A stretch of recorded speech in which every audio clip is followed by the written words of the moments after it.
Hello and welcome back to the Movies Made Us Do It. Me and Matt are back. How are you, Matt? I'm pretty good, sir. How are you? I'm all right. We're a really busy week this week. We're doing a double to catch up. Because we fell behind. But that's, that is fine. Life, illnesses, they happen. Yeah.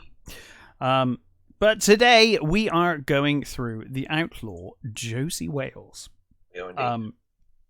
A film that we are on polar opposite ends on, not in terms of necessarily, well, I don't actually know your opinion on the film, but in terms of our viewing of the film. Yeah. Because, surprise to me, you being the Western guy, you think you've only probably seen this like once or twice, maybe? Yeah. Well, twice now, for sure, but yeah. I wanted to do a Western. You picked this, and I thought, okay, that's cool. It's not on my list, but I know I've seen the movie, and I was pretty sure I knew it pretty well. Yeah. And then I watched it, and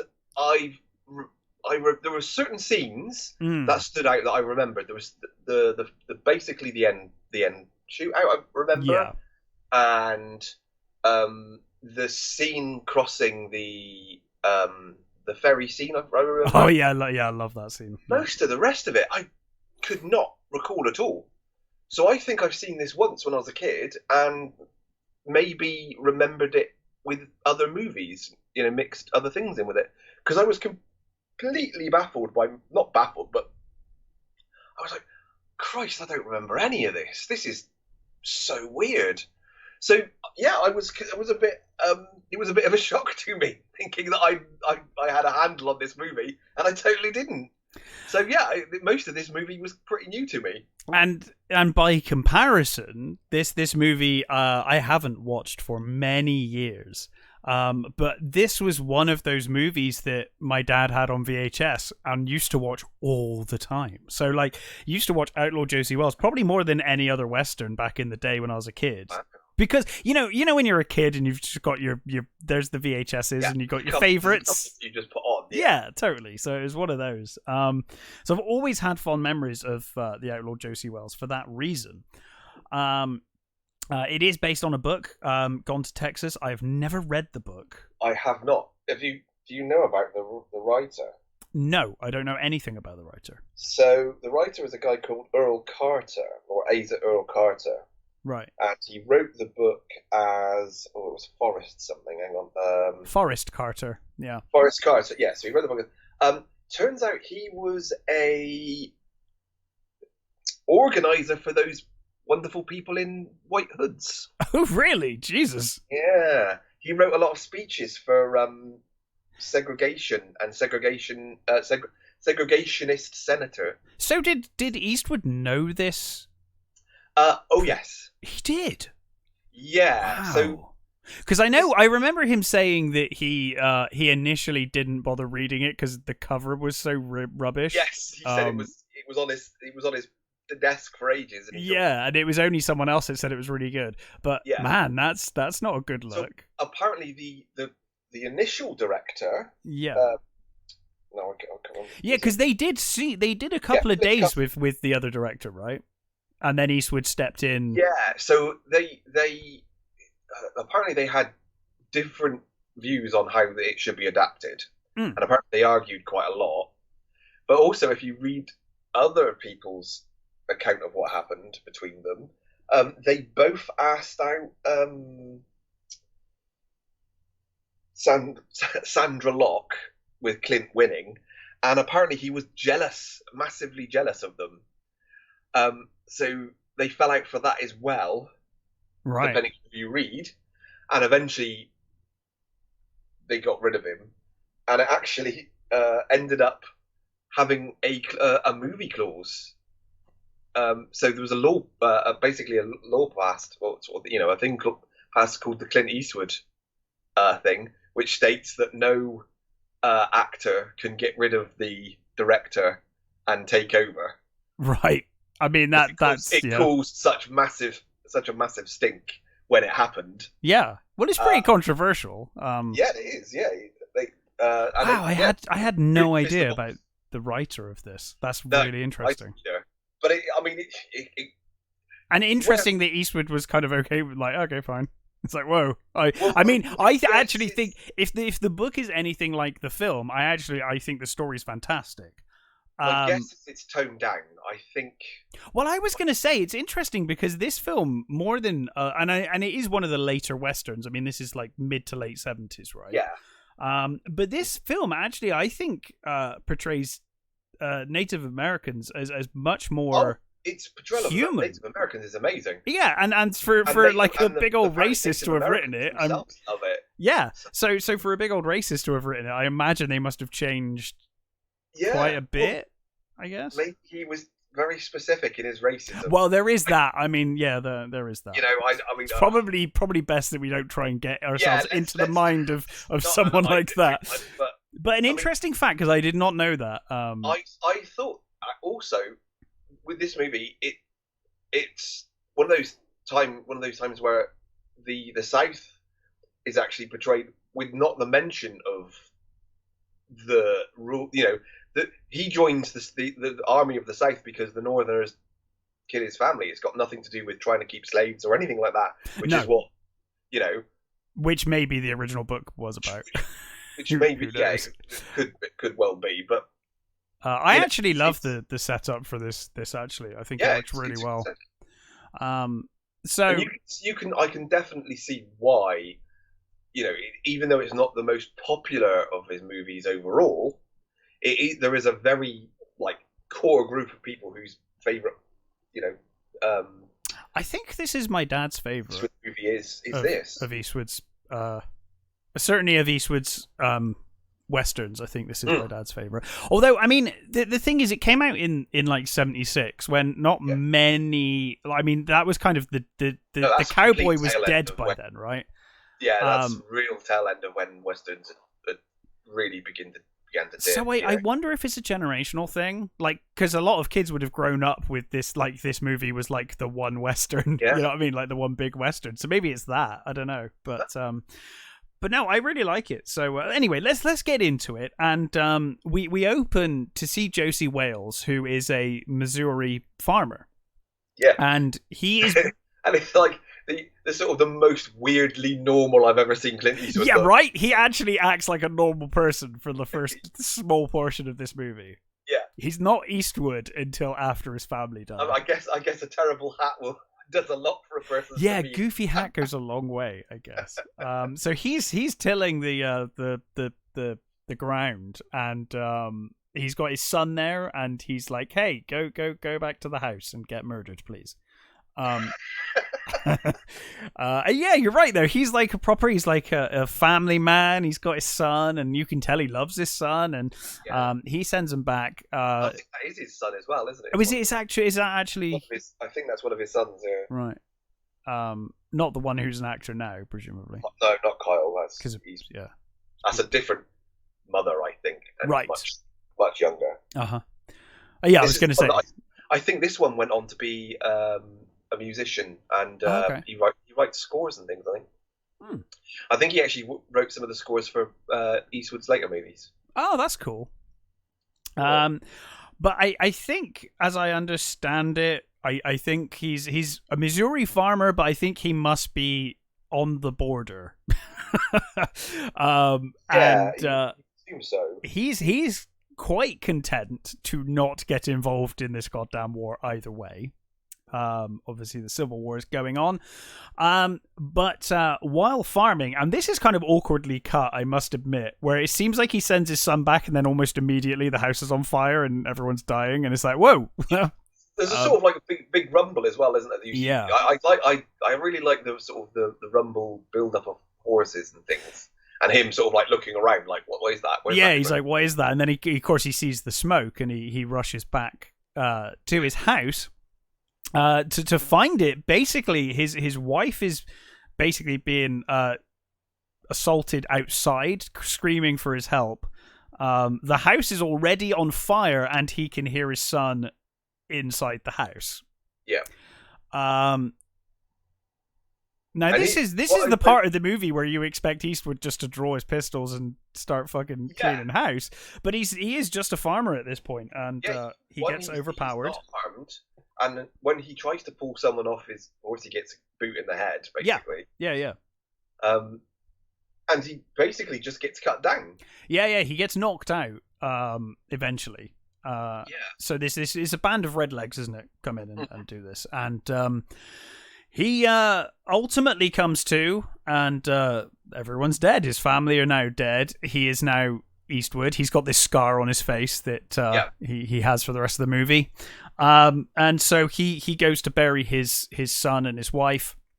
And you don't really know how much time's passed, but you kind of get the impression that he's just given up on life. He's buried them, and now he's probably just going to sit there and die.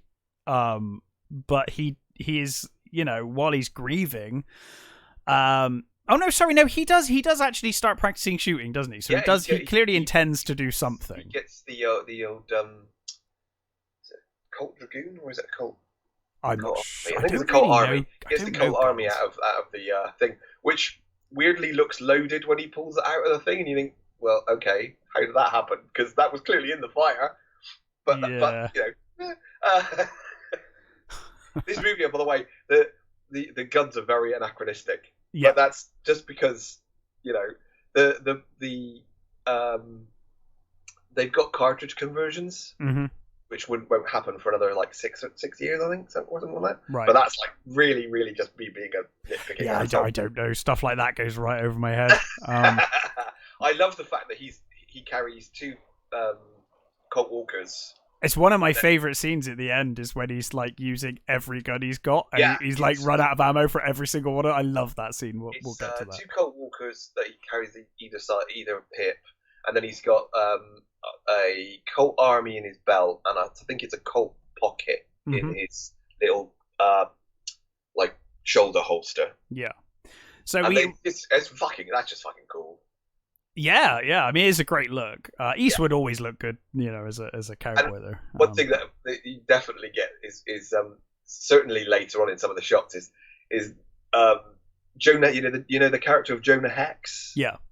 Jonah Hex is so just Josey Wales, isn't he? Yeah, totally. Yeah, 100%. But if you're going to take inspiration, absolutely, yeah. So we do get that brief montage, and I quite like that. It's very short, but it's like, he's practicing with a gun. He's getting a bit better. But then we do get the pro Confederates turn up, all looking kind of disheveled and war torn. Which apparently is another thing, because I think so. Bloody Bill, the guy who sort of recruits him, apparently he was already dead at that point of the war. But that's another little anachronism. Fine. Yeah. I was really happy to see. Is it John Vernon? Yes. Yeah, I was so happy to see John Vernon when he turned up. It's like, oh, cool! I love John Vernon. He plays actually asshole so well. He's actually a great character in this movie. So though. Good in this. He John Vernon has. He's like Chris Christopherson. He's got one of those voices. I could hear him talk forever. Like, he's amazing. And I know he went on to do a lot of voice acting actually as well. That makes you like, no one else could say it like that. Yeah. He's got a real. I mean, I'm pretty sure he's a really big dude as well. I think he is. He certainly comes across as a really big dude. Yeah. And he's just so. I mean, I've seen so many movies where he's just asshole, the ultimate asshole. Well, and a lot in Eastwood movies as well. So sorry, he was in quite a few Eastwood movies as well. Yeah, so. and his character is really interesting in this because he's kind of like his brother, isn't it? He's conflicted the whole way through. Yeah. He's kind of, well, we'll get to it. He's kind of put in a position to where he's kind of forced down a path. Yeah. But yeah, so these pro Confederates come along, and they basically said, like, did Redlegs do this? And he kind of nods, and they I think they tell him that it was Captain Tyrrell at this stage. So he's got a name, and one of the guys is like, look, we're gonna go make this right. Yeah, we're fixing to make this right, and of course Josey says, yeah, I'm gonna come with you then.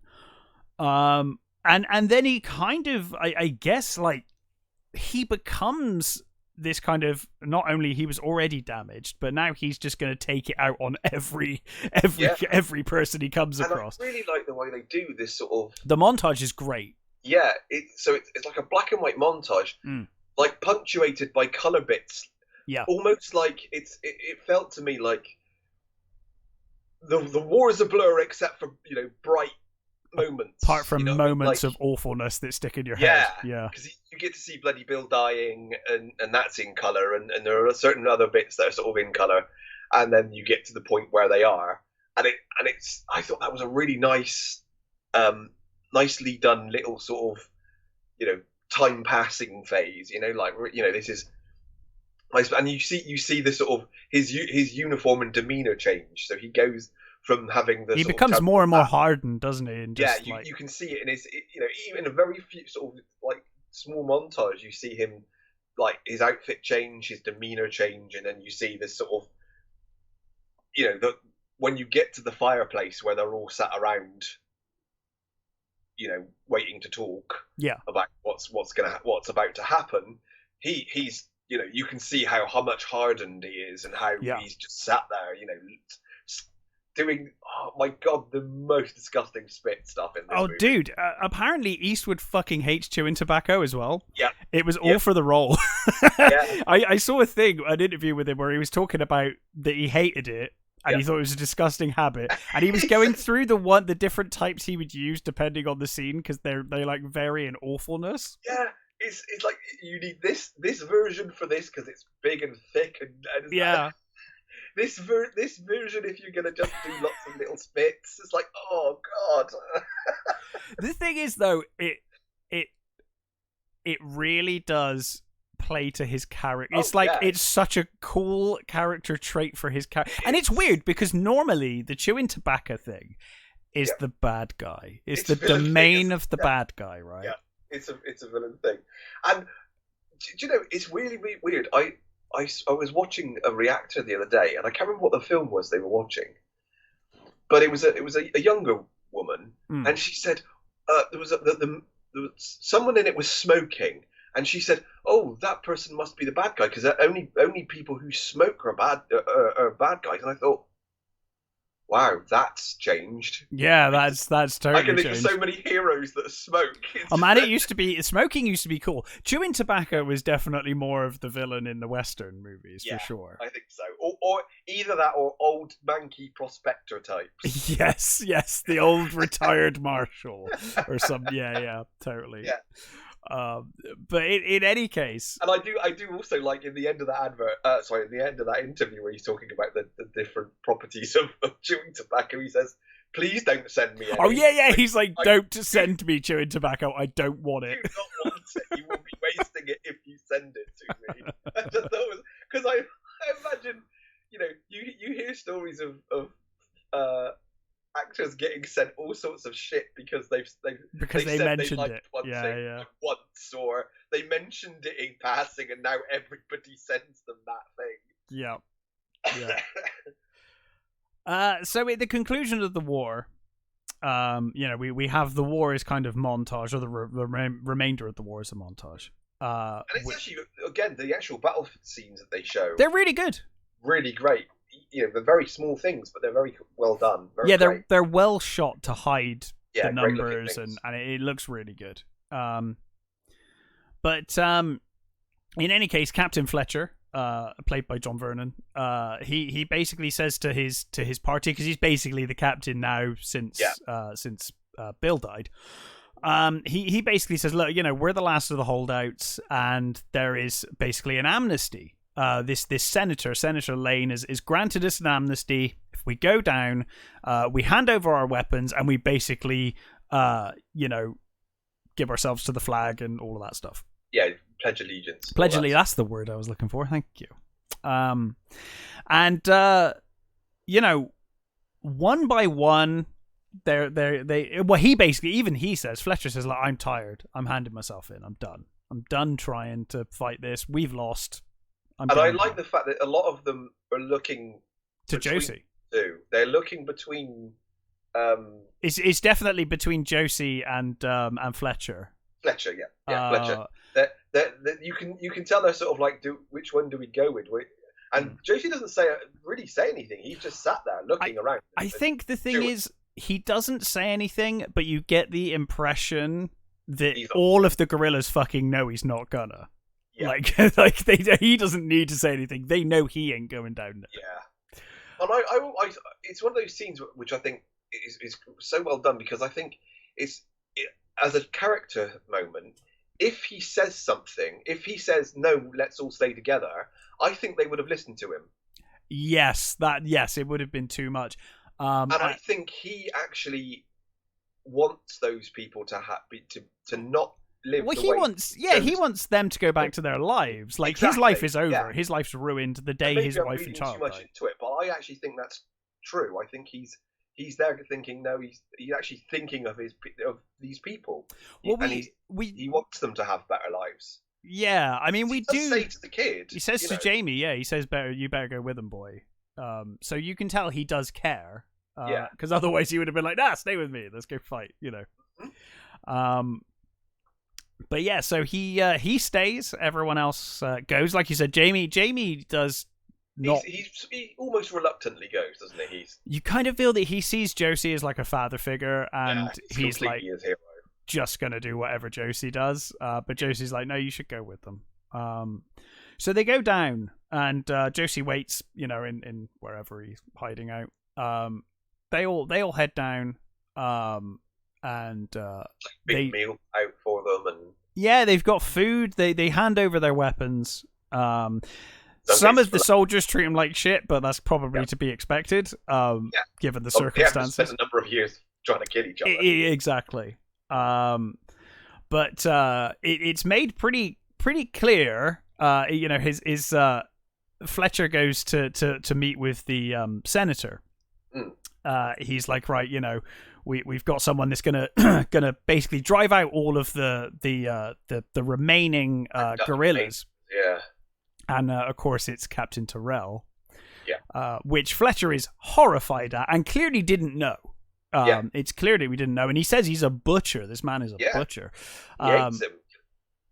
He's a butcher, and what's this butcher doing here? We need someone in charge, and he's like, no, he is the guy in charge. Like, Senator's like, he is the one in charge. He say, I was told there's going to be somebody coming down from some place to do this, right? And he says, yeah, that's him. It's like, really? What the fuck? Yeah. So he basically realizes at this point that he's screwed. And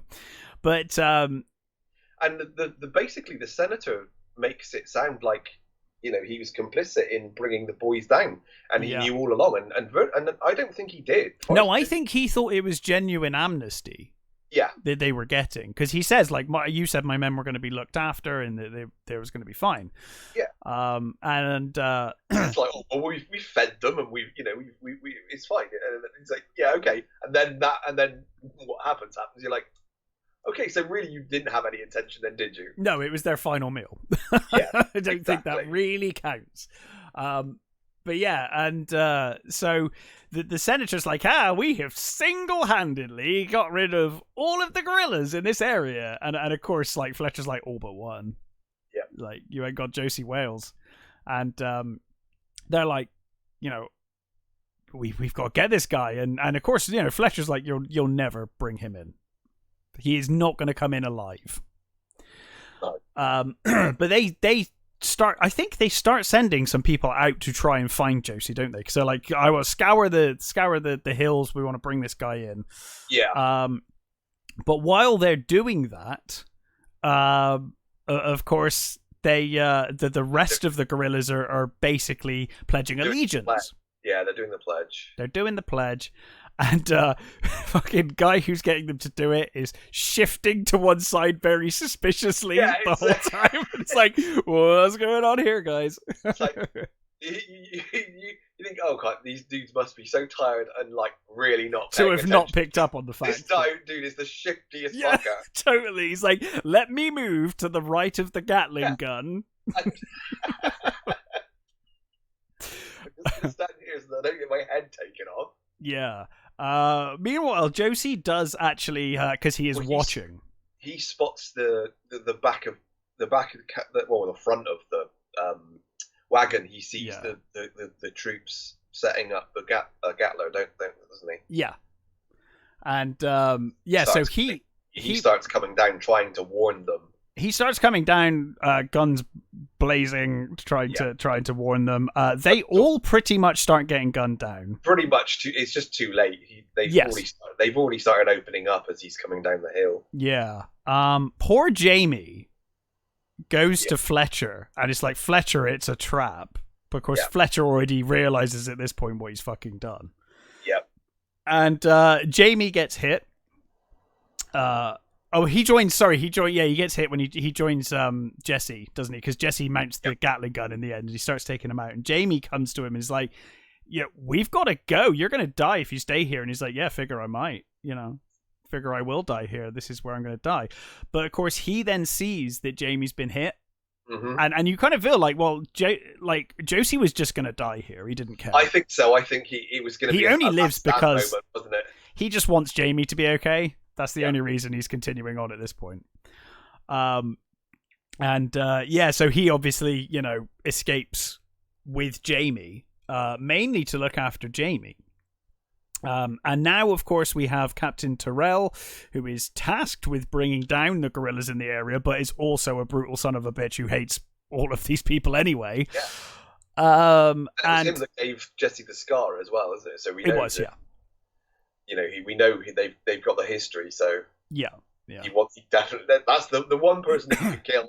That would be the one person he would definitely want to kill. Yes, yeah, absolutely. Fletcher basically says, "Well, fuck you guys. I'm going home. I'm done. I'm having no part of this." And the senator's like, "No, you're not. You're doing this, whether you like it or not. I am tasking you with bringing down Josey Wales." Well, he says, you've put me in a position where I have to make sure he's dead now. Because he knows Josey will probably murder him. Yeah. As a result, now he's like, well, now I'm screwed. Because now Josey thinks I set this whole thing up. He's going to be gunning for me. I have to take him out. I have no choice. So that's kind of the setup for the movie. It's now a chase-ish movie. But what I love about this, we'll talk about it as we go on, but I love that he wants nothing to do with anyone, and yet he builds this huge family by the end of the movie of people. It's really fun. He just keeps collecting people. Yeah, he just keeps collecting people. I love the bit when he's like, the dog might as well fucking come along as well, everyone else is. So anyway, he tends to Jamie's wounds as best as possible, and they talk. And obviously Jamie tells him, look, Fletcher was in on it. Like, Fletcher was there. He knew. He must have known. And they basically hide. They get the horses to lie down, don't they? They get that scene where they hide the horses.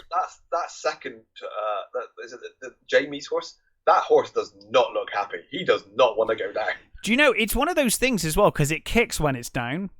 Yeah. But it really adds to the tension of the scene. It does. Where it's like, oh fuck, are they going to get caught? Because this horse is having none of this. There were a lot of scenes in this movie with horses, particularly near the end, where there's like lots of slips and stuff that I'm not sure they would film these days. Oh no, I think animal welfare is out there the were window. A lot of very dodgy looking shots with horses looking like they're not happy. Definitely. There's a lot of guns going off next to horses and cows and things, and you can tell they're terrified when it happens as well. It's not great. No. But, it is of its time. It adds to the movie. It does. It certainly adds to the tension. It's fucking awesome, but it also looks pretty sketch. Yeah. But anyway, they basically we then get like this film is kind of in weird acts of like parts of, it's almost like different films put together. Almost feels like the Outlaw Josey Wales could have been a trilogy of films, and we get all three in this one movie.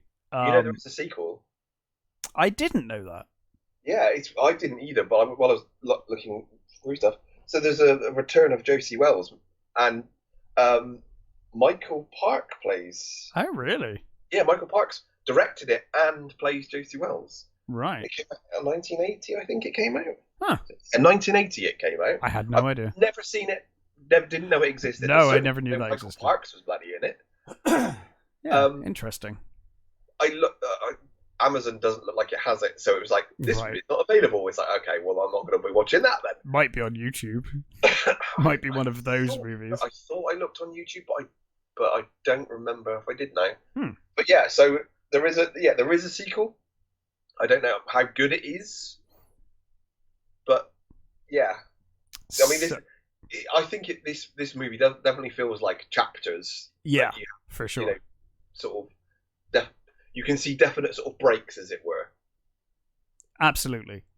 So this first chapter, as it were, is basically Josie and Jamie, who is his condition is worsening through these scenes. But they need to get across the river, and we're introduced to this fucking two-faced boatman and this snake oil fucking salesman who I love. This was definitely one of the scenes that I remember, which is I think, well, I was like, why don't I remember most of the rest? I just remember this scene and most of the end. It's very odd, but I love that when he's the ferryman's explaining to the shyster. It's like, I just whistle Dixie if these guys you got to make sure you know the songs when they turn up. Yeah, got to make sure you're singing Battle Hymn of the Republic if the Northerners turn up, and got to make sure you can whistle Dixie when the others turn up. And that guy's like, how much is the ferry ride? Well, was it 20 cents or something? Something like that.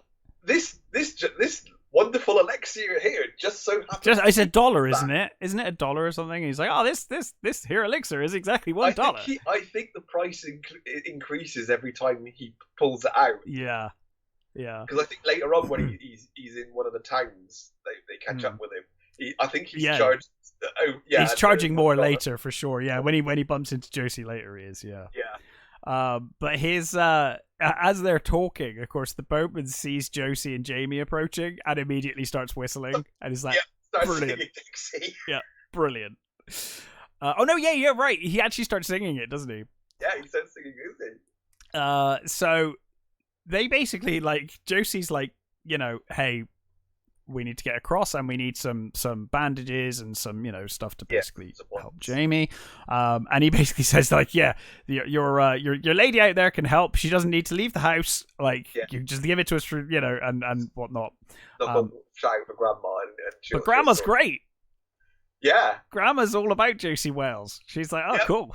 She's like, here, have this, and I'll see you later. And when you come back, she says that the Northerners came round. Previously looking for you, and there's that moment where he's like, "Oh God, have I got to kill an old woman?" Yeah. There's definitely a moment of like, "Am I murdering this grandma? Fuck, am I gonna have to shoot this old lady now?" Yeah. But she's like, "No, I'm saying shit." Yeah, she's great. So they get the supplies they need, because they get some jerky and stuff as well, don't they? And some food. So they get food and medical supplies. And then they get on this boat. Well, it's not a boat; it's a raft. It's one of those rafts. It's a ferry. So it's a ferry. It's a raft with some rope, basically. Is how that works, and it's kind of got like a pulley system where they pull them across. Quite common at the time, but a great setup for a scene. So they're on the thing. The ferryman's there singing Dixie all the way along, and you think, oh my God! And do you really need to keep doing that? And I love that the shyster is trying to get Josie to buy some stuff. Well, he says that it would cure Jamie's fucking bullet wounds. He's like, it'll do wonders for bullet wounds. All the stuff that it'll do. And I love it. He says, how does it do on the stains? And he spits on him. Oh, it's so good. On his lovely jacket. And it goes everywhere as well. Yeah. It's such and of course, being a proper snake oil salesman, full white jacket. Yeah, just covered in spit, in chewing tobacco spit. But yeah, so as they're reaching the other end of the river, they see the captain turn up. Captain Turrell is approaching with his men and with Fletcher. And the boatman's like, "Oh, don't you worry, I won't go back for that. I'll take my time and I'll make sure." It's like, yeah, all right, you fucking liar. Yeah, I mean, as soon as they got off the boat, like, Josie's like, they're coming over straight away. And of course he does. He pulls as fast as he can and starts going back over, singing the other song now. No, that's what I love, is that he's singing Dixie until he gets about halfway. and he immediately changes to the Battle Hymn of the Republic as he gets to the other side. So good. Brilliant. And of course, Josie sits down. He goes to sleep, I think, because I guess it will take a while for them to get across. Yeah. And Jamie's like, "Hey, they're coming," and so Josie kind of wakes up or perks up. And he pulls out his gun, and the shyster's like, "You'll never take them out. There's such a thing as justice." He pulls out that Sharps rifle with that awesome brass scope. Yeah. It's such a cool fucking looking gun. It looks amazing. But the shyster's like, "You'll never kill all of them. You're going to face justice." And he's like, "I'm not trying to kill all of them." Yeah. It's a Missouri boat ride, is what he calls it. Ride. Yeah, they're going on a Missouri boat ride, and he shoots the rope that tethers the ferry. And they just drift off down the river. Yeah, horses and all. Panicking and just an absolute nightmare. Falling in. And of course they ride off. Now knowing that their pursuers are kind of pushed back quite a bit. They continue on. They later Josie tries to tend to Jamie's wounds as best he can. You get the impression that Josie at this point pretty much knows he's fucked. Yeah. And I think Jamie knows as well. Jamie's kind of aware that he's not, because they kind of make a joke of it. But he's becoming weaker and weaker, isn't he? He's now lying on the ground, not really moving very much. And we get a couple of bounty hunters turn up. Yeah. One of the things I love about this movie is this period of Eastwood movies. There are so many actors that are, like the ferryman. They're those people in every movie. These guys here, and the guy who's the head of the Comancheros later. Yes, he's the head of the. My favourite roles for those are the bikers in Any Which Way But Loose and Any Which Way You Can. Yeah, there's those. I mean, that movie is. Oh, you could never get those two movies made now. They are so. They're of their time for sure. But I still love those. The Black Widows. They are so funny and so fucking just dumb. Yeah. Like the stupidest biker gang ever. But again, actually, you end up liking them, and in the end of the second movie, they're actually kind of friends because they win a load of money on him, don't they? Yeah. Yeah. And they drive off in his car. I love all those dudes. They're all really cool actors. They're all and the guy, the big guy who's the Comanchero boss, the boss of the spiders. He's played some really menacing roles. He's pretty menacing in this, to be honest. Yeah, he is. That scene that we'll get to later, where they make peace, is super tense. You kind of feel like, oh god, is this? You know? Because the movie kind of sets up like he's going off to his death. Yeah. And you kind of feel like he might be. Yeah. But yeah, so these two bounty hunters show up, and they basically catch Josie off guard. So they have him at gunpoint and like, that's Josey Wales, and they're like, we got ourselves Josey Wales. And Jamie, thinking quick on his feet, he's like, I've got the gold, Pa. Hey, is that you, Ma? Is that your Ma? Yeah, Ma. Yeah, I got the gold, like, Ma. Pretending to be completely delirious, isn't he? Yeah, and of course they ask Josie, they're like, what's he talking about? They're like, nothing. Don't know what he's talking about, which just makes them believe it more. Yeah, don't mind him, he's sick. He's like, oh, the gold that me and Josie stole from the bank, Ma. Yeah. I got the gold. It's here with me. And of course they go to look under the sheets, and Jamie's basically got a gun, shoots one of the guys, and Josie is so quick drawing, although some of his drawing is not so quick in this. It doesn't quite work with how quick it's meant to be in the movie, but it's fine, whatever. He takes out the other guy, and they get up and go to leave, and Jamie's like, it's a shame we haven't got more time to bury these guys, and he's like, jackals need to eat the same as worms. Fuck them. Basically. And they just leave him there, and you get that great shot of the guy just dead on the floor. It's just his face. Yeah, and of course he spits on that dude's head as well. Yes, yeah, right in the center of his head. Right in the center of his head, which is a running theme in this movie. It is. Yeah, absolutely.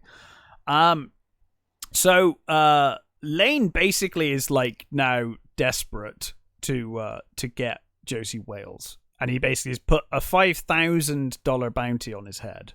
Yeah. So we've now got like bounty hunters, Union soldiers, pretty much everyone is out to get Josey Wales, because $5,000 in what year is this set? 60 something. Yeah, it's a lot of fucking money. Yeah, that's like fuck you money. So basically everyone is out to get him now. I think we first meet Lone, right? Who sneaks up on Josey, the elderly Cherokee. Yeah. And he is my favorite character in this movie. He's brilliant. Absolutely love him. He basically sneaks up on Josey and tries to hold him at gunpoint, but fails miserably. And basically, there's kind of a couple of moments in this movie. I think later he's doing it more for fun, where he tries to get the drop on Josey and just fails every time. Yep. But yeah, my favorite is the one with Little Moonlight later on. Oh, that's amazing. When he's like, only an Indian can sneak up on you like this. And he's like, I think you're right. Only an Indian could sneak up on you like this. Yeah. But yeah, so Josey basically, pulls a gun on him eventually, and he's just like, he doesn't even look scared. He's like just dejected and just like, oh, fine. And I think that his character, he's clearly gone through so much. He kind of accepts anything that happens. Yeah, he's just the way it is. It's just the way life is for him now. And I love he starts telling this tale of how what happened to his brothers and his people, and Josey just fucking wanders off. Yeah, and I love that he keeps saying that endeavor to persevere. Yes, endeavor to persevere. When they dressed up smart for like Abraham Lincoln, and they were told to persevere, and that's what I love is what he says about is, I didn't surrender, but they took my horse. They made my horse surrender. Yeah, they made my horse surrender, and now he must be working up in Kansas somewhere.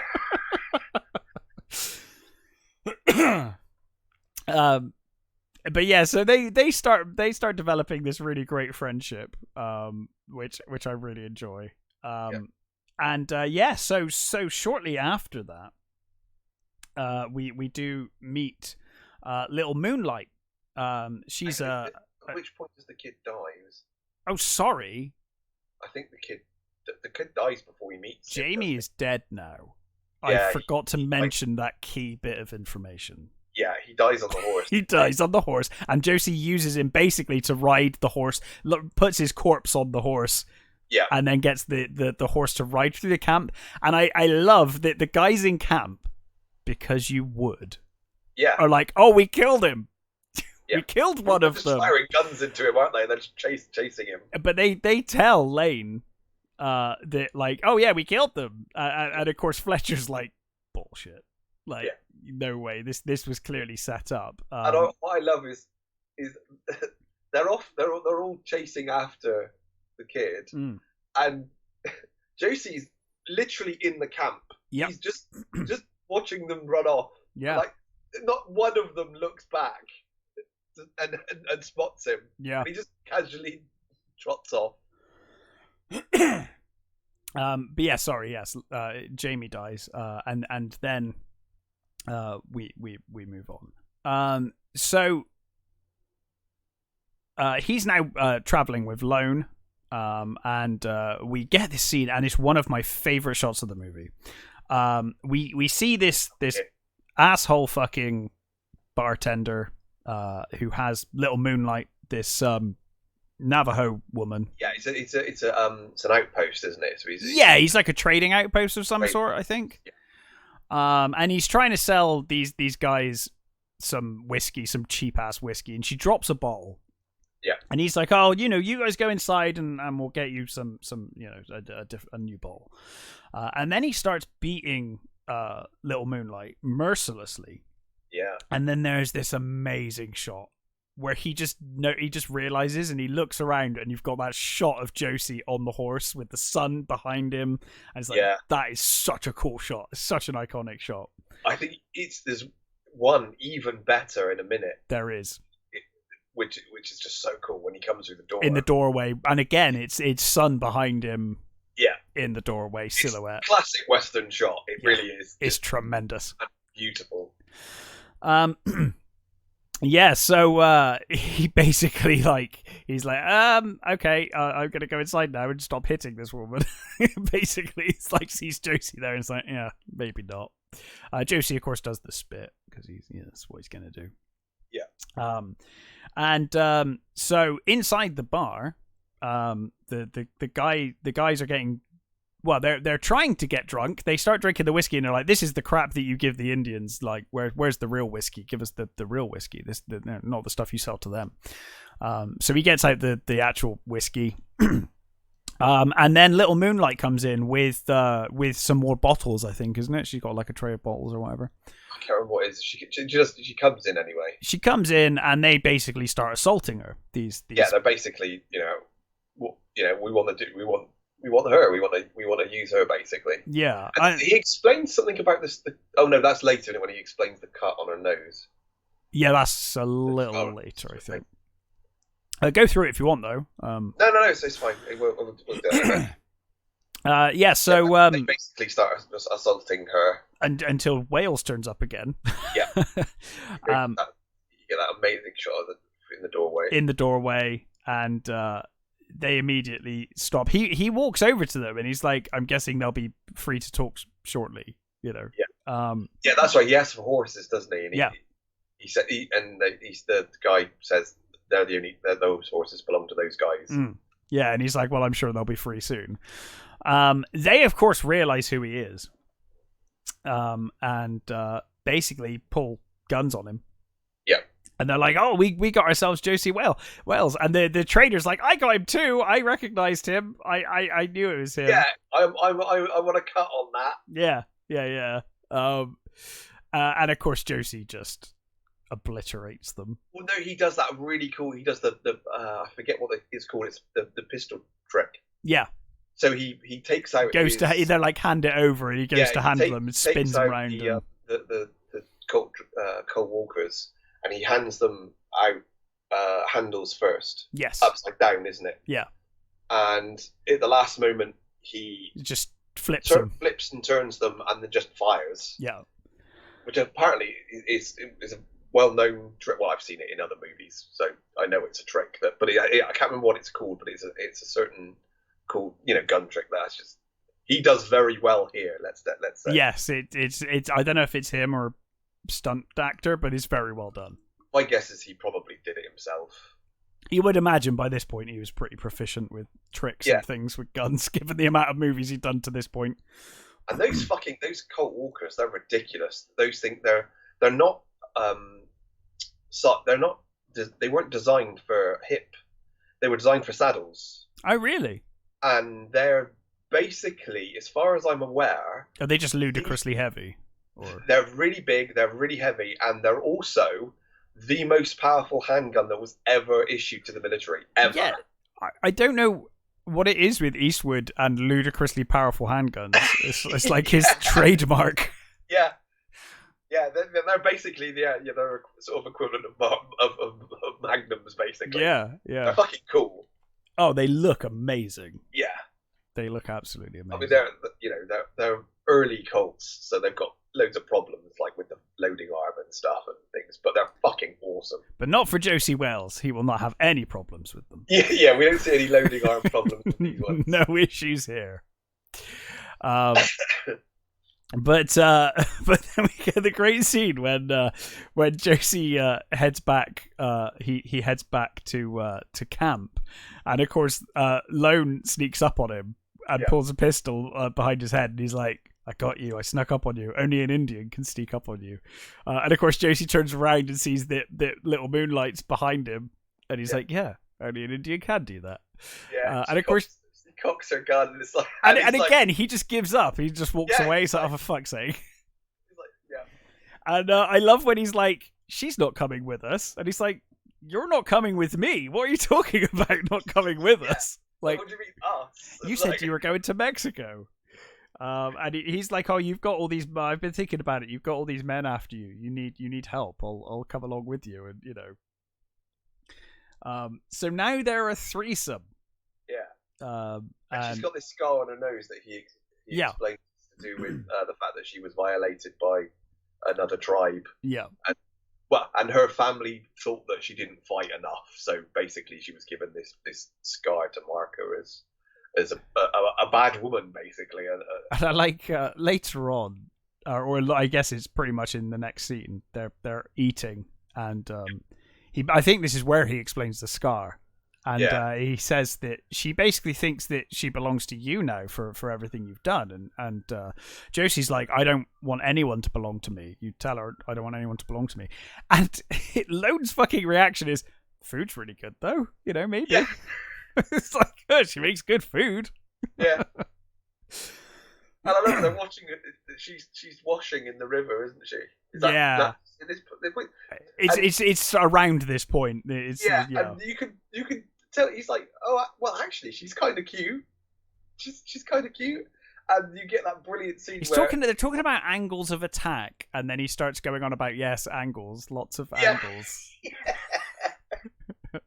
all the curves. And later on, when they're sort of asleep, Josie hears something because I think he thinks someone's sneaking up on them or something. Well, I didn't know whether it was that. I was wondering whether he was actually going to her bed. Oh, maybe, and he just got beat to it. Yeah, possibly. Because the look he gives her when he sees her washing looks to me like they were both interested. Yeah. Yeah, exactly. Makes it look like he's like, oh yeah, I actually do want some of that sort of thing. And I thought he was going to her bed, and then of course she's on top of there. And I love it. He says, "Turns out I'm not that old. I'm not that old." yeah, and he just gives that smile, and Wales is like, evidently, yes, that is the case. Yeah. And the Chief Dan George, he got cast because they'd seen him in Little Big Man. Mm. And apparently, at that point, he was like, obviously, he was, I think he was in his 70s, so he had real trouble with the lines. Right. And at first, they tried doing cue cards and stuff, but he couldn't fucking see them, so it was like no point in that.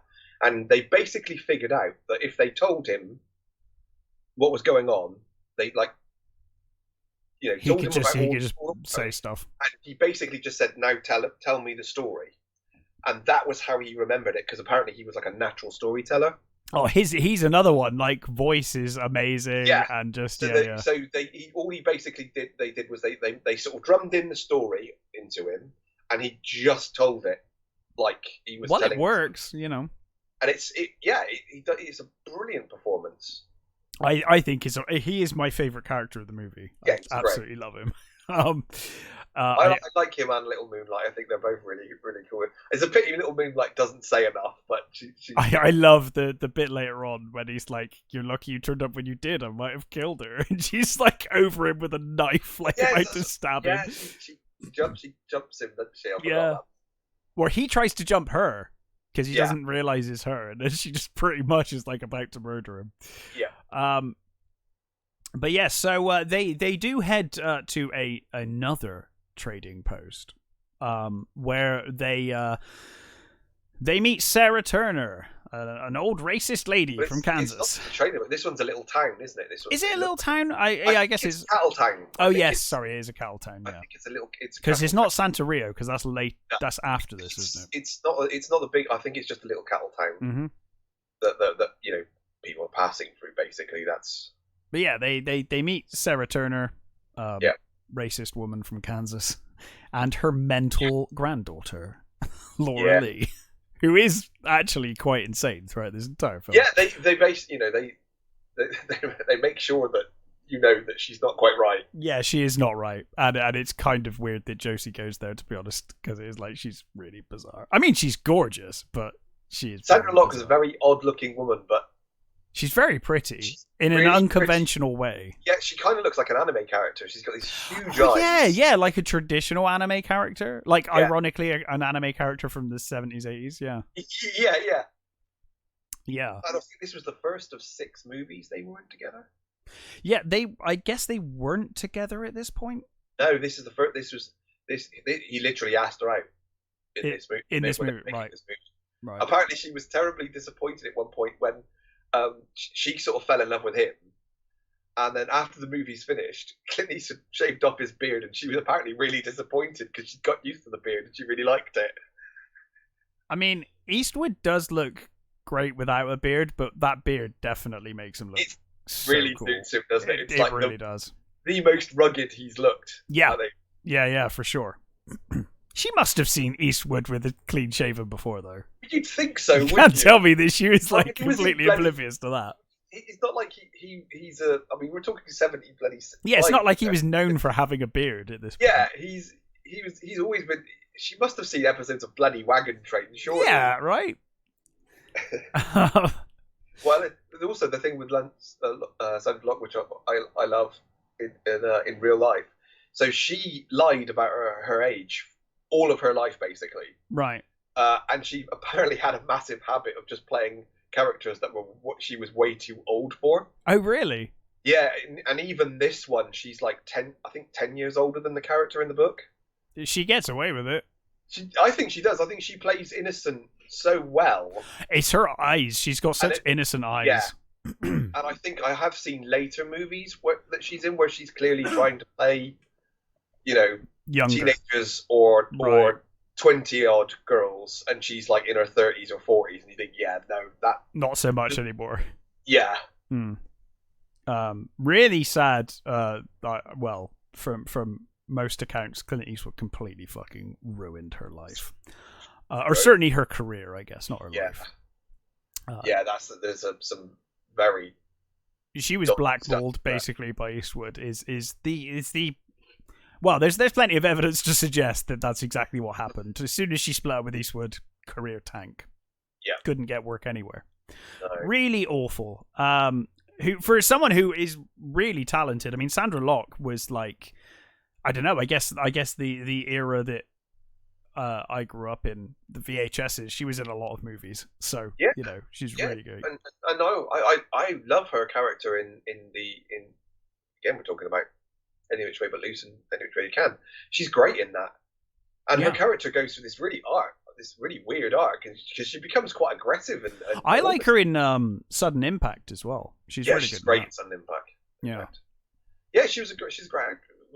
She was surprisingly she was pretty good at playing different characters. Actually, she wasn't just pinned down to that one character, because she did start playing the stronger characters as well. Yeah. Great actress. So anyway, they meet them in this cattle town, as you said, briefly, and like I said, Sarah Turner. She's just big, racist, hating anyone from Missouri. Missouri's terrible, and Kansas is like dreamland. Yeah, but she's talking about her son. They're going to see her Tom, son, who's passed away, right? And he was a hero. He was the best guy ever. Yeah, he was killed in the war, but before that, he got this dream place, which is full of bucking deers and huge forests and beautiful water and just the most ideal paradise you can possibly it sounds amazing, doesn't it? Yeah, and that's where she's heading off now to go and live there with her granddaughter. Because once Josie rescues them later, he does question that. He's like, "Really? He told you that's out there?" And she's like, "Yep." And he's like, "Okay." Yeah. I don't think it does. He clearly knows what the fuck's out there. He's like, "No way." But she's like, yeah. So Tom's like, he worked for the Redlegs, and he was a war hero, and he's got this amazing place, and everyone here sucks. Because doesn't even the guy who is talking to her behind the counter, he's like, oh yeah, I completely agree. I'm from where I can't remember where he's from, and she's like, oh, I hate them too. I hate them too. Yeah, they're even worse. Like, Jesus Christ, lady. Wow. But anyway, they're off on their caravan, and off they head. So I think we get two scenes here as well, don't we? We get one we get the other soldiers that he kills. Oh yes. Because isn't this the snake oil guy sees them here? Yeah. That scene. So as he's kind of Josie walks into this place, and this guy's like, "You see this picture? this is a guy who was killed by Josey Wales, but Josey Wales would never come here. He's killed loads of people, and everyone's after him. And Josey's like, all right, okay. He's like, I bet there's a big reward if we could find Josey Wales. He's like, yeah, I'm sure there is. Yeah. And he walks out, and he's carrying all of these supplies. Yep. And of course, he bloody bumps into the snake oil salesman, who, by this point, as you said, he's raised his prices quite substantially. And he tries to sell Josey the bottle, and of course, as soon as he sees him, he realizes this is his chance for revenge. Yeah. And he's like, oh my god, it's Josey Wales, it's Josey Wales. And these soldiers just happen to be there. And of course, they all look at him, and he just looks cool as shit, stood there. Even with shopping in his hands, he looks cool. And he's like, you gonna pull those pistols? Or you gonna whistle Dixie? It's like, let's use that same line in another movie. I want to say that he does. I was thinking that myself, actually, because I'm sure he uses that in another movie. I was thinking the same. I can't say for sure though. Yeah, he basically. I like as well. They kill them. What's his face takes one of them out. Yeah, Lone takes one of them out because later on.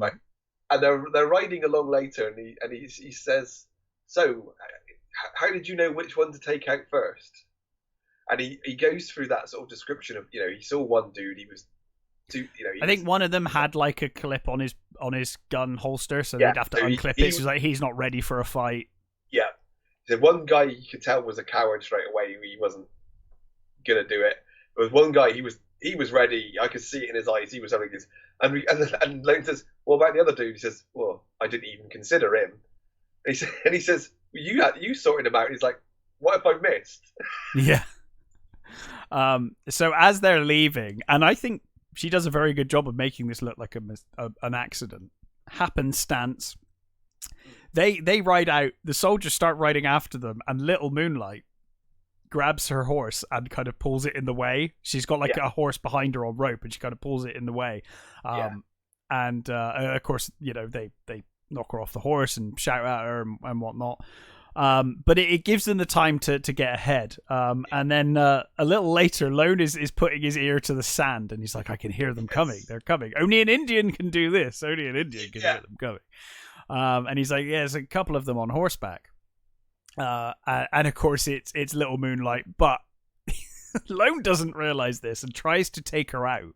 Yeah. And he jumps onto her, and she just immediately pins him to the ground and has a knife at him. Yeah, she's about to stab him in the face, basically. Yeah, and then Josey turns up in the nick of time, and Lone immediately, without missing a beat, is like, "Oh, you're lucky you came when you did. I could have killed her." Yeah. He's like, "Yeah, sure."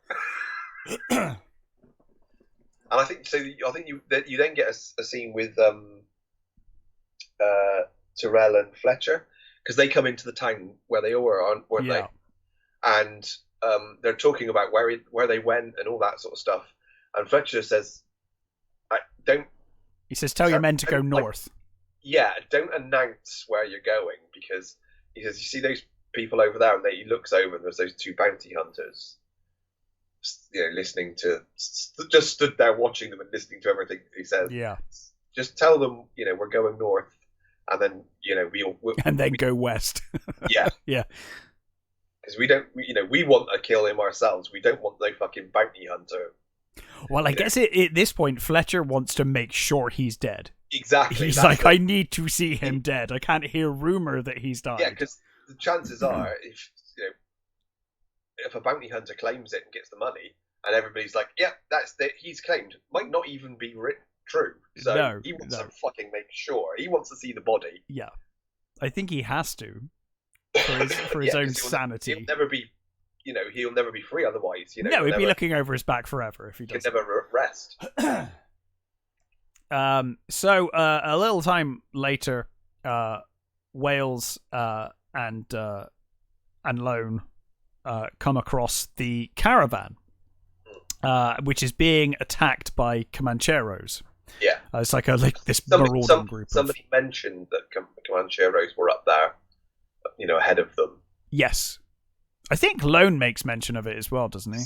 Because I think they're going through. Is it Comanche? They're actually going through Comanche territory, aren't they? I think. Yeah. Yeah, they are going through Comanche territory. Yeah. Yeah. So this group of Comancheros are basically raiding the caravan. We see that her husband has been killed. Yeah. She's crying over him. Everything's smoking and on fire. They find Laura, and behind a piano in one of the wagons. And a group of them try to assault her.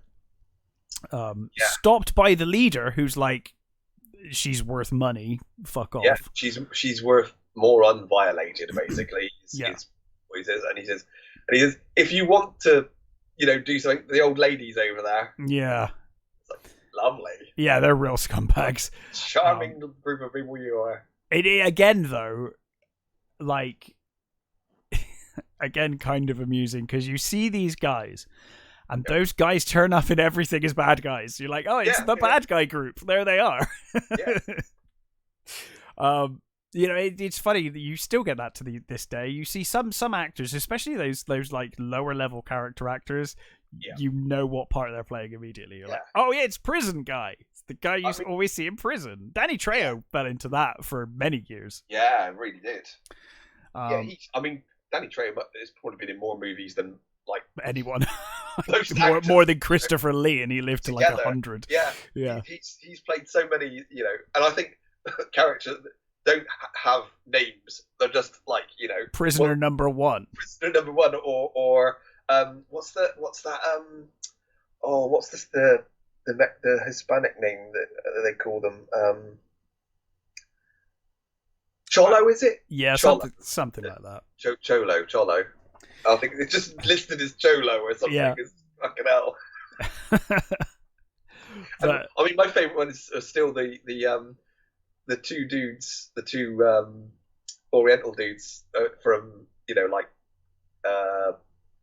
Big Trouble in Little China, and so there's the guy with the tash and the long hair, and then there's the chunky dude with the bald guy with the tash. Those two are bad guys in every movie.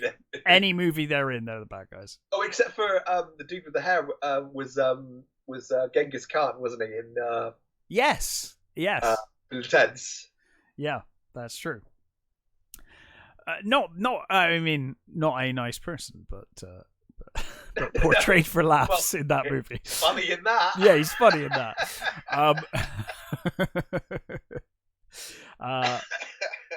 And we do see, just as the guy stops the assault, we do see Josey's ready to shoot.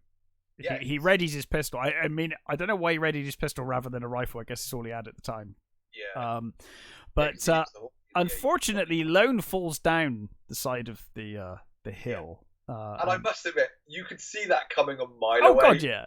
As soon as he starts climbing up that thing, my brain just went, "Don't climb up there. You're way too old. Going to be coming back down there quicker." Yeah.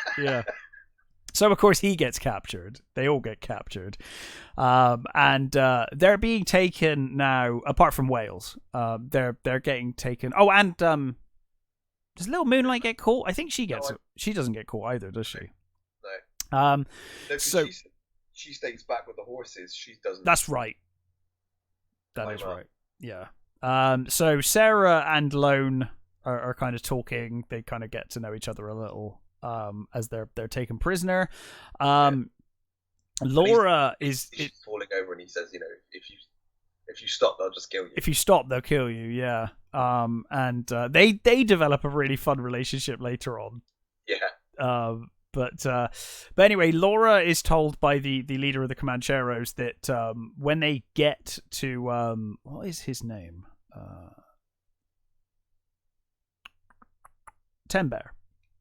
When they get to Tembear, I want you wearing the best dress you can find. Like, go and find the best dress. Look pretty, basically. Yeah. And then Josey turns up with a white flag on a gun. Yep. And they're all kind of bemused by this. They're like, "What the hell?" Like, yeah, it's like, what's he doing? Well, it looks like a parlay, but they're like, "We're clearly just going to steal your horse and kill you." Yeah. Like, there's no parlaying with these people. Like, No. they're clearly bandits. These like, dudes are not honourable pirates. No, they're not honourable pirates. They're clearly not honourable pirates. They are just scum. Yeah. But I do love this scene. When he just pulls the gun down, just blasts one of them off the horse and just starts taking them out. Blows them away. And pretty much, takes them all out. I think Little Moonlight takes out one or two of them, because one of them, that's right, is the one that's running away, because he's running away and he runs right into her and she just blasts him with I think the shotgun. It's actually they do a cool job of showing the chaos that he does, because he does this sort of. Well, they say later on, doesn't Lone say later on that he basically is like a guerrilla fighter, and on horseback is what he's specialized in. That's kind of what he does. They were guerrilla fighters, and he does this really cool sort of back and forth around around the wagons and stuff, and weaves in and out so that they can't quite see where he is. And I think they did quite a good job of showing that. Yeah, and I think.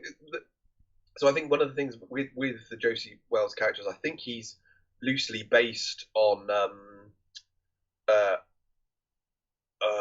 oh, for fuck's sake, what's his name? Real Southern outlaw. For fuck's sake. Don't know. Brad Pitt played him. Robert Ford shot him. My brain cannot find his name. I don't know. Oh, Jesse James. Jesse James. Okay. So I think Jesse James was. That makes sense. Yeah. So Jesse James was basically what Josey is. He was a guerrilla fighter during the war, and after the war, he basically did what Josey did. He kind of stayed free by robbing places and raiding places, becoming the outlaw that he became. So he's roughly based on that. So the guerrilla tactics would have come into that sort of thing. Yeah. So they're rescued and set free. I love that Sarah immediately is like, and I guess you're gonna kill us now, Josey Wales. Yeah. It's like, dude just came and saved your asses. Yeah. Lady, he just murdered all these people. Yeah. Killed and murdered, whatever. But yeah, so he frees them, and they end up like, I think Sarah's like, oh my god, like he's a savage. He's like this savage barbarian. And Lone's like, would you rather be with the Comancheros? And she's like, no. No, actually. They do spot some of Ten Bear's Comanches at the top of the hill, and they're like, we should probably leave because let's move because we've just they're going to be pissed off. Yeah. So they head off. Eventually, coming to what's the name of the town? I said it earlier, and now I've forgotten what it was called. It's basically an old silver mining town. That's the silver dried up, so the town is basically now a ghost town, and there's like 5 people that live there, and they all just hang out in the bar with no booze. Santa Rio, thank you. So he comes in and he orders a whiskey, and they all just kind of laugh at him and are like, yeah, we have that whiskey for ages. He says, what about beers? We have that beer for ages. Oh, sorry, before that we did get that brief scene when you can tell that Josey's kind of into Laura, and he goes to speak to her, and she just talks about clouds, and he's just like, oh, you're insane, okay. It's like, oh, she's whimsical. She's very whimsical. But anyway, yeah. So in panic pixie dream girl. Yes, yeah, totally.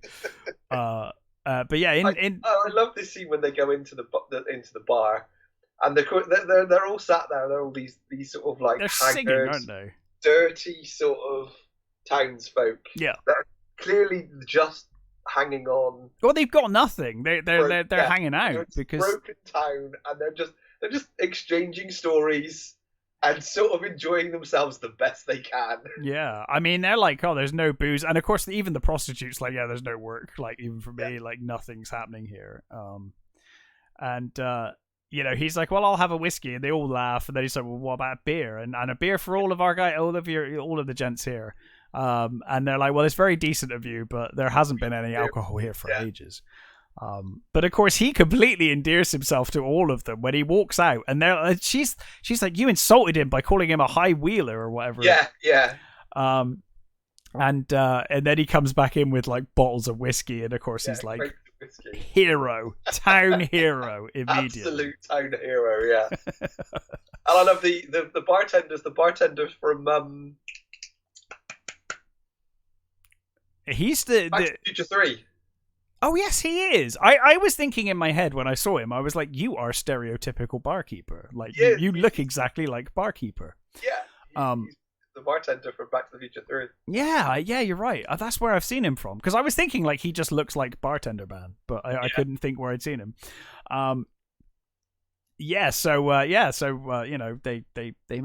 They make good friends there.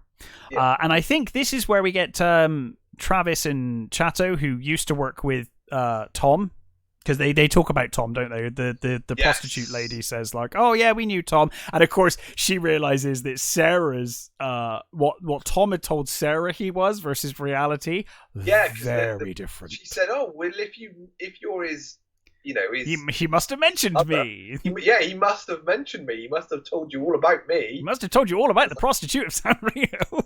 yeah. It's like, nope, not a word. Didn't mention you at all. Yeah, and but she's really nice, and she's like, oh yeah, he was lovely, I guess. She doesn't like crush this old woman's view of her dead son. No, but they're all looking at each other. Oh yeah, they're all like, fucking hell. Yeah. So then we get this bounty hunter is spotted by Josey Wales outside. Yeah. And the bounty hunter heads in, says he's an idiot. Oh yeah, he's an absolute fucking moron. And he walks in, he's like, I'm looking for Josey Wales. And Josey's like, oh, that'll be me. And it's so dumb. So he basically is like, should have just shot him straight away, but instead of that, he engages in conversation, and Josey's like, you don't have to die. Yeah, sir, they you could walk away. And he's basically telling him, look, just go away. Just leave, sir. This isn't going to end well. No. But I do love this bit where he does leave. And then there's that kind of like, the whole bar has this sigh of relief. Yeah. And then he comes back in and he's like, I had to come back. And Josie's like, I know. What the stupid thing is he doesn't come in guns blazing. No, he comes back in. He literally comes through the door, not prepared or anything. It's like, says, it's almost like he's come back, and he says, yeah, I know you did. It's almost like he's like an honourable bounty hunter. Yeah, but even an honourable bounty hunter shouldn't be that stupid. He's like, no, we will draw. We will have a fair draw, and I will take you. It's like, no, you're not gonna. No. But yeah, he gets shot. They let his friend get away though. His partner legs it basically. Yeah. But yeah, so Travis and Chato come with them, and they basically reach Tom's paradise. Yeah. Which is basically a shitbox. In the but it's actually. It's not what she said it was. No, it's basically a fort, because he's like, it's basically, it's a tiny little thing, but it's basically designed to fend off attacks. Very well constructed little house, I'll give it that. And it's actually, what Josey says about it later. There, and it's actually quite pretty. It's pretty, but it's not what he promised. No, of course not. There's no massive forest and stuff, but it's green. And it looks like you can grow stuff there. Yeah, you get the impression he didn't entirely lie to her. He just exaggerated greatly. He just massively exaggerated everything about the place. But Josey does comment on the tactical advantage that building provides, and that it was clearly designed to be like fending off attacks. Constructed building. Yeah. I mean, he talks even the slits in the shutters for rifles, for the guns and round. Moving the guns around and stuff. It's like, this is actually a really cool house. Yeah. So they basically start getting the place up and running. Everyone helping out, and I love how house proud she is immediately. And Josie goes to spit on the floor, and she's like looks at him, and he's like, "Okay, no, maybe not." I do love the fact that she just looks at him and he stops himself. Yeah, he swallows it. I know, and he couldn't. That couldn't have actually been chewing tobacco at that point. No, but he does in the movie, and it's like, oh my god, that must be. I was like, dude, you could have just held it and then spat outside. Yeah. But yeah, they start getting the place, up together. Yeah. But then, a few days pass because everything's sort of, become a bit settled, and even Josie looks relaxed. Josie's relaxed. Laura's wearing dresses and looking weird at Josie and running away, and everything's fine. Everything's great. But a few days or whatever pass, and things they're starting to get the place up to scratch and normality. When Lone returns one day, I guess he was out with Travis and Chateau, and he comes back bloodied, and he basically says, like, the Comanche leader, 10 Bears, he's gonna raid us later today or tomorrow. I think it's like tomorrow, isn't it, or something like that. Yeah. And he's basically taken Travis and Chateau prisoner. And so Josie decides, he basically talks them through how to defend the place. And he's like, this is what we need to do, which is great, because he's like, this is set up for later. So they know what to do later for a different situation. But he's like, this is how you defend the place. And then he basically sneaks out and goes to leave. And I love it. He says, I want, he talks to the granny. He says, no, I want you there. You know how to load a gun. Like, okay, fucking Laura. He says to Laura, he's like, can you shoot a gun? And she's like, I'll try. She kills more fucking people in the end of this movie than anyone else. Like, fucking hell, she's an amazing shot. Yeah. And I like that he explains that, at first they're going to come around here, they're going to do this. You're going to do that. He says, our weak spot is the roof. They're eventually going to come through the roof. And, this is what you do when that happens. Not his first rodeo. It's a really cool plan. I like the way he tells them all their part. It's really cool. Yeah. But then he sneaks away. Lone knows he's sneaking away and goes to talk to him. And he says, like, hey, look, look after him. And he leaves. And of course, Laura's like, where is he going? And she shouts after him. Lone basically tells her, look, he's a guerrilla fighter. He's going to go and take out as many of them as he can. And she's like, but he might die. And Lone's like, I think that's the point. He's not coming back. But unbeknownst to them, Josie actually has a different plan in mind. And he actually goes to confront 10 Bears at 10 Bears camp. Is immediately surrounded by the Comanche, and he basically talks to Care Bear. Talks to Care Bear. That's a very different movie. Team of bears. I totally want to see Care Bear, giant Care Bear, and they're cutting the Care Bear's hand to do the blood oath. All the stuffing coming out, is it? Yeah. This is a very different movie in here. But basically he makes peace with 10 Bears. He says, no one needs to die here. We're living here, you're living here, we can live together. And I think that 10 Bear would have killed him had it not been for the fact that he realizes it's Josey Wales, and he's like, oh, you're actually against he's like, actually, you're against the Redlegs anyway. The Redlegs, you don't like the Redlegs. You're against the basically because you're an outlaw, the enemy of my enemy. But I think also what he says about dying and the way that we can do that. We can do this if you want. We can both. And he can see it in his eyes because Josie doesn't give a shit, But he's like, no, we can live. And he says, I've got nothing against you. I've got nothing against your people. He says, you leave us alone. That we'll give you when we'll raise cattle, and when you move on for the winter, we'll give you so many of the cattle you can take with you and stuff. And he explains all this stuff, and Timber says, okay, basically,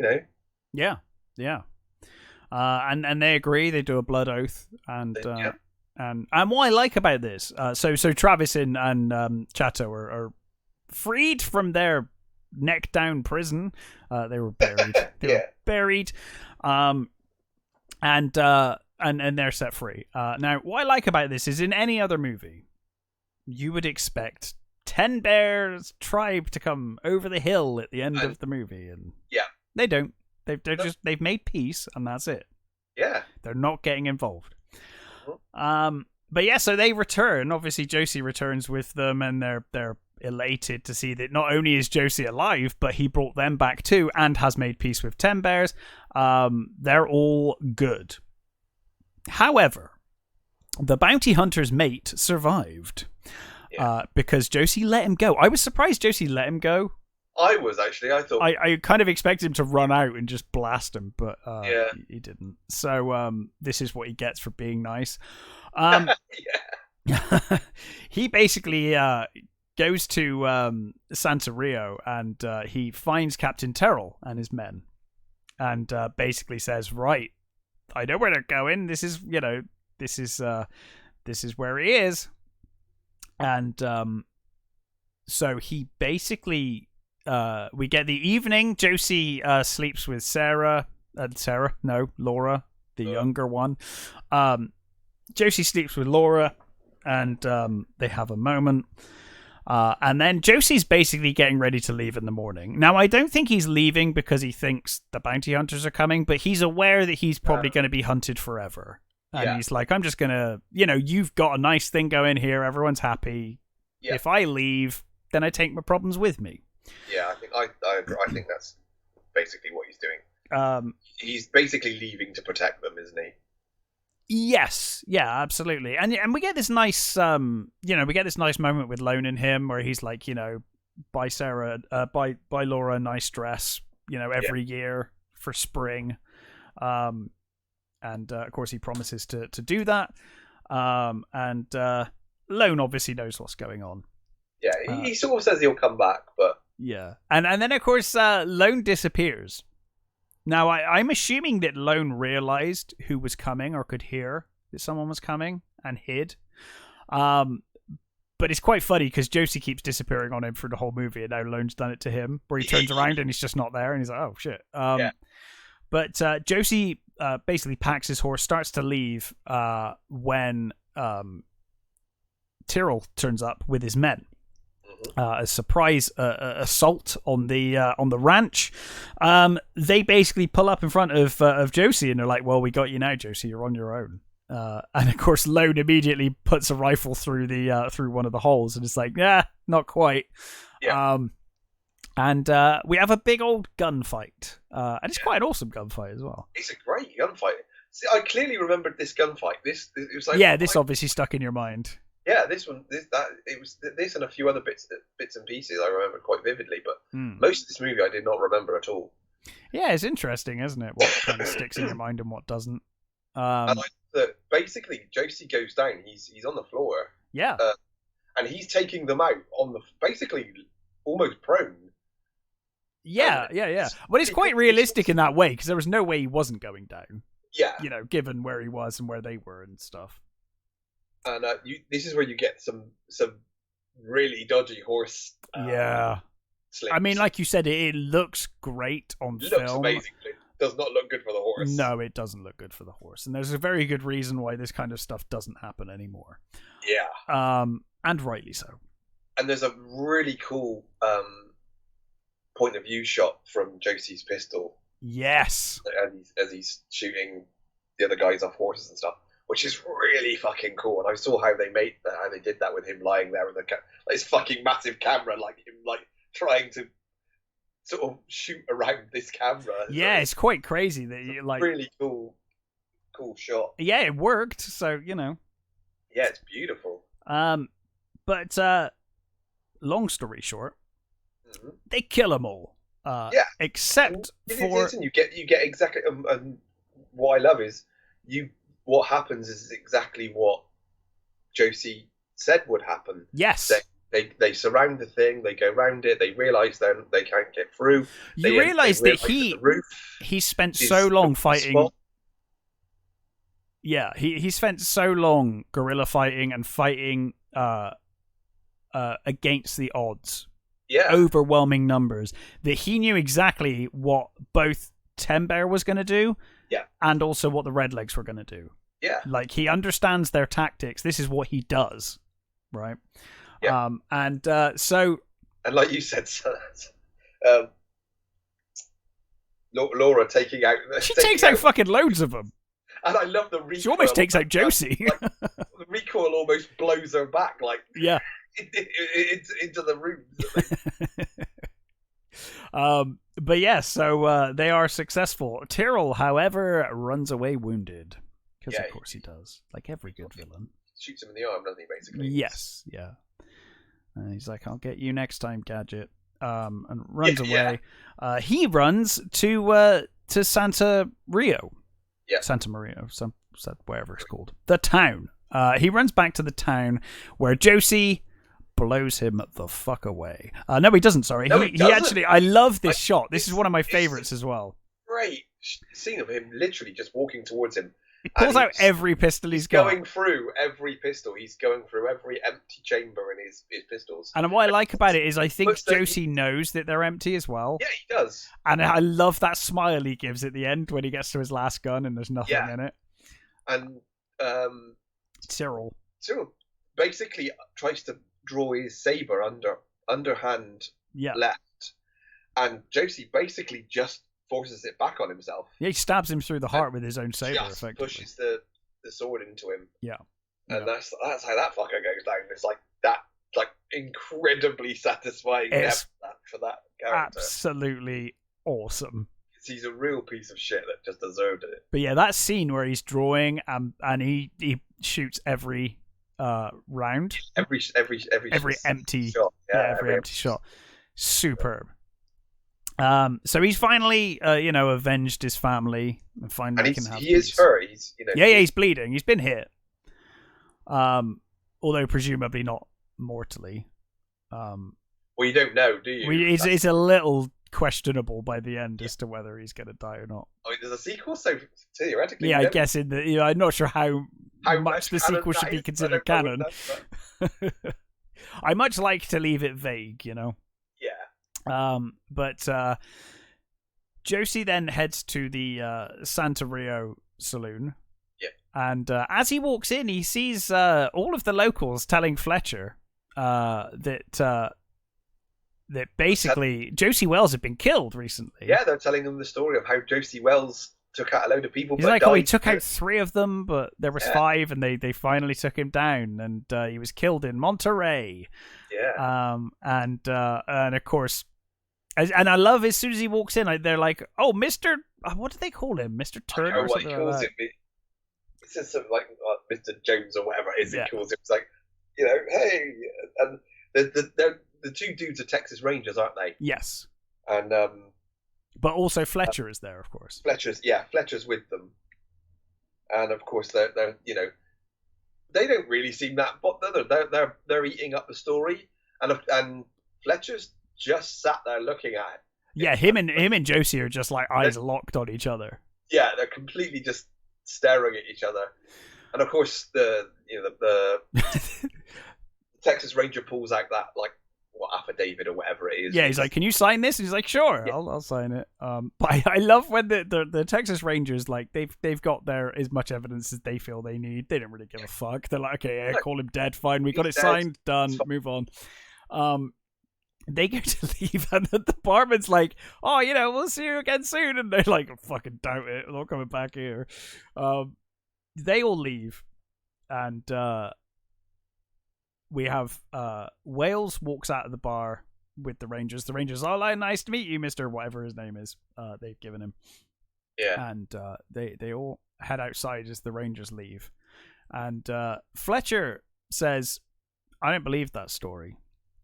And of course, Wales turns around to face him, and he says, like, I don't believe that 5 pistoleros would take out Josey Wales.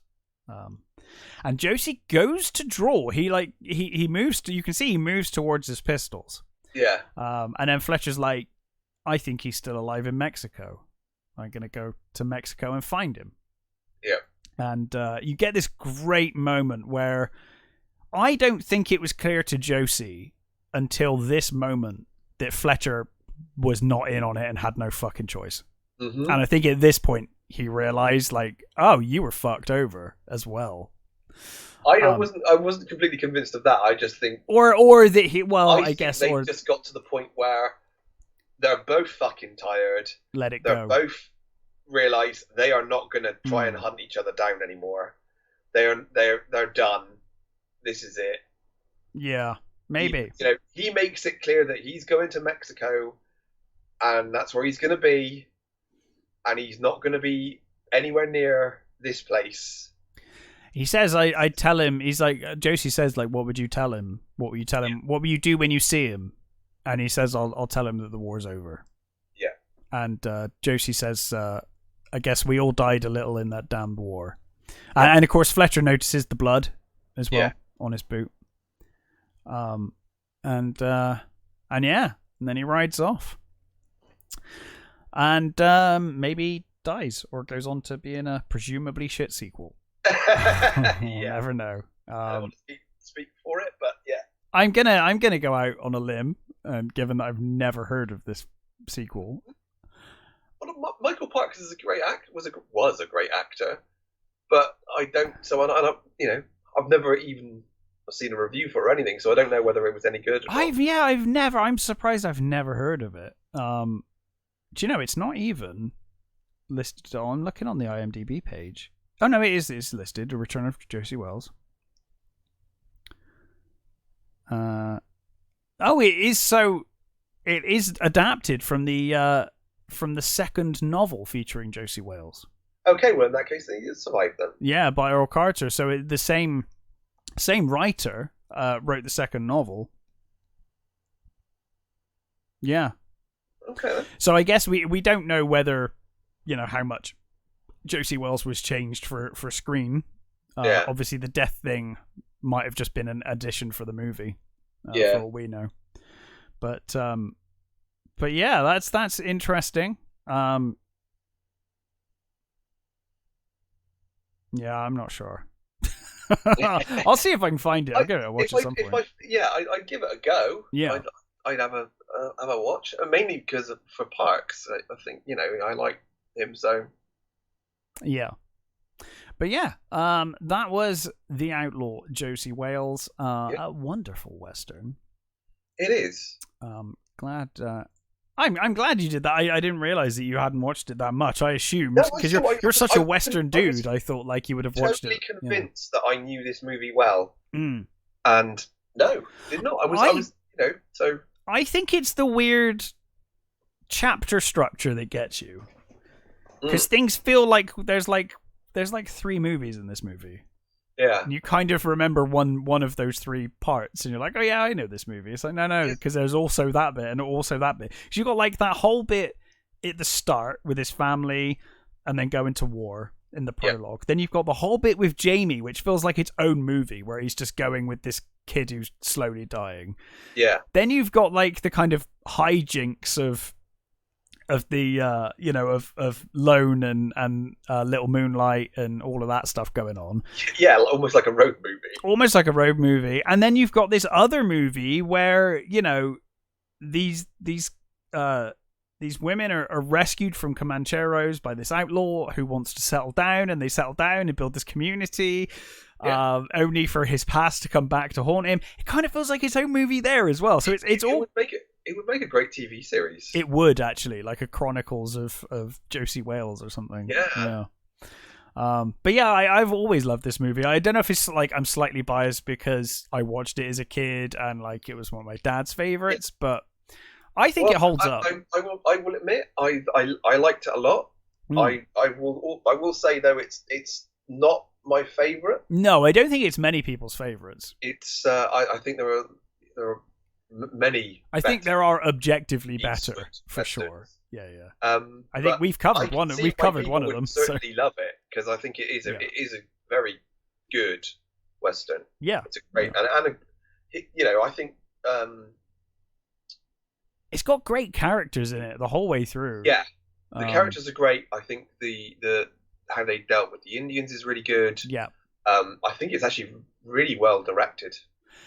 Yeah, I mean, we know Eastwood is a fantastic director, Yeah, and but this is early in his career, so was this like his second or third? I guess. Yeah, it's not many before this. But and it's like he does that fucking thing as well. It's like, God, it's difficult enough to direct, let alone direct and star. Yeah, like Jesus. And all of the other actors in when you see interviews with them, they all said he was a remarkable director. Yeah, well, you see footage of him, like, and he's directing in his cowboy outfit because he's needed for all the shots. It's like, oh my God, that must be so stressful to deal with everything and that as well. But he does look like he's having fun. Oh yeah. I think he's. I mean, the dude's like what, pushing 100 now. He's one of those guys. There's that generation, they just like to work. I think he loves to work. He wouldn't be making movies like Cry Macho at his fucking age now.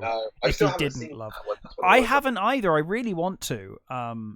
Yeah, I really want to. But he's 93. Yeah, he is up there. Still looks like he could murder you though. He's one of those people. He's just got that look in his eyes. He just gives you that look, and you're like, "Oh, you are terrifying."